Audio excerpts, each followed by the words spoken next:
Right, so you can tell something's gone badly wrong for Israel when the person spelling it out isn't a critic or some regional rival they can laugh off, but US Ambassador Tom Barrack, of all people, a man who's moved comfortably through the same US power circuits Israel depends on. When someone like that comes out and says Israel cannot defeat Hezbollah, he's not trying to be provocative, he's just stating the bit everyone inside the system knows already, but never says.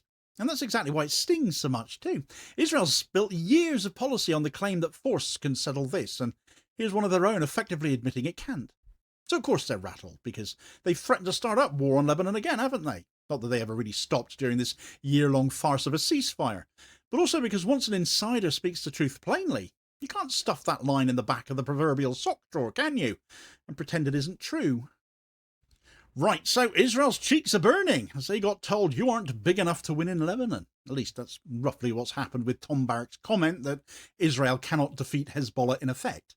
It isn't an activist line, it's anything but. It isn't rhetoric from one of the usual states in the region. It's a statement made by a man who has been stitched into the political fabric of the United States for years, who's raised money for presidents, who has business ties across the Gulf, who has been treated as part of the ecosystem Israel relies on in Washington.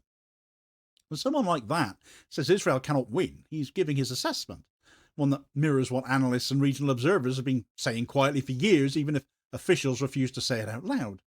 So the significance of this moment is that it strips away the last layer of pretense around Israeli military doctrine in Lebanon, because for 20 years or more, Israel has sold the idea that Hezbollah can be degraded, cornered, or eliminated if necessary.